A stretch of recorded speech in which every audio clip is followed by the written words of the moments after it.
By the way, sa mga hindi pa po nakakakilala sa akin, my name is Rod Campo, or you can call me Kuya Rod. So, hi Kuya Rod! So first of all, thank you Lord for this recognition. Thank you Bro Nicky, Bro Richard, and to all YLR staff sa opportunity to share. Pero bago po ako mag-share, gusto ko lang po i-congratulate yung buong Team Jerusalem.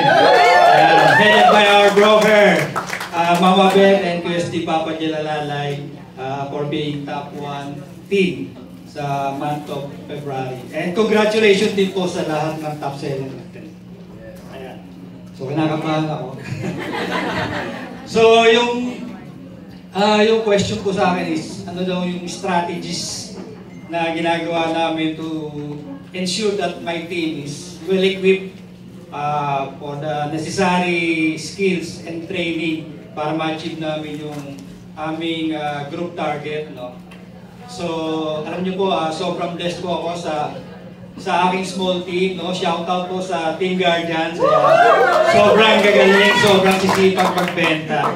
Ayan. So, about to sa aming strategies, continuous training lang po yung talagang ginagawa po namin. Kagaya nga po sabi kanina ni Brother Nick, no? Learn before you earn.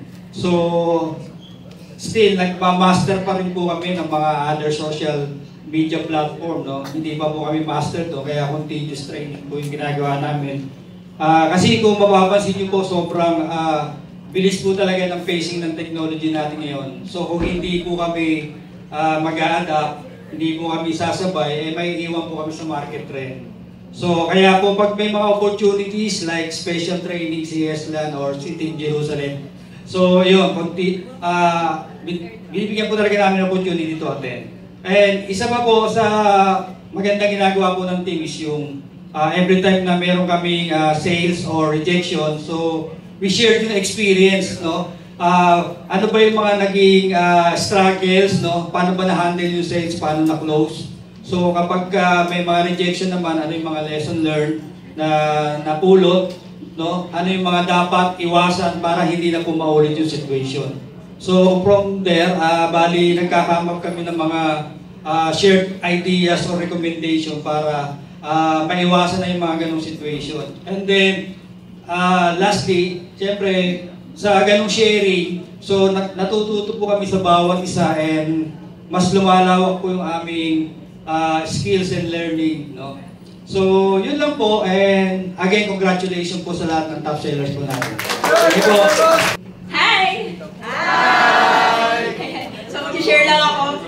Magkikwento lang ako Ganito kami sa Team San Diego. Yan. Shout out Team San Diego! Ayan, so kami sa Team San Diego, first week of the month, nag-uusap na talaga kami. Meron kami talagang monthly meeting na bukod pa nga yung iba. Pero kailangan importante sa amin yan talaga nag-uusap kami. Open communication. And then, setting goals. Ano ba yung goals mo? Ano yung gusto mo project? Kasi hindi pwedeng i-push ko sa kanila, eto, benta natin. So, bawat isa sa kanila naririnig ko. Bawat isa sa kanila, meron silang gusto focus na project. So, ang gagawin ko, sige, support kita. Anong support na bibigay ko sa'yo? Eto pang ads. Mag-ads ka. Tapos, and then, after nun, ini-ensure ko na committed sila doon sa goal na binigay nila sa akin. Every night, nag-PM ako sa kanila, kumusta na yung ads natin, kumusta na meron ba tayong for 3 weeks, ganyan. So, talagang every night, meron din ako sa kanilang mga ganyan. So, nakukulitan na sila sa akin. Medyo makulit talaga ako everyday. Bukod pa doon sa Team GC namin, meron pa akong kamusta every morning, meron pa akong kamusta every night. Talagang ganun po kami. At bukod pa yung GC ng group ads namin, iba pa po yun. And then, after po na ma-ensure ko talaga na committed sila dun sa goals nila, is kailangan po keeping it alive. So, ayun.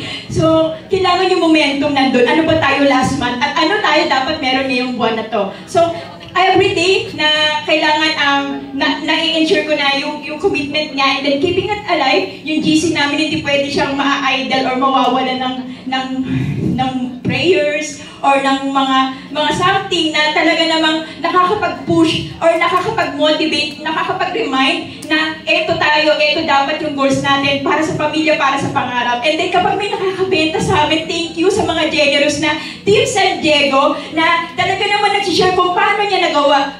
para naman lahat kami ma-inspire at ma-motivate at matuto din sa bawat isa. Sabi nga ni Steve Jobs, great things in business are never done by one person. They're done by a team of people. And that's all. Thank you, Team San Diego.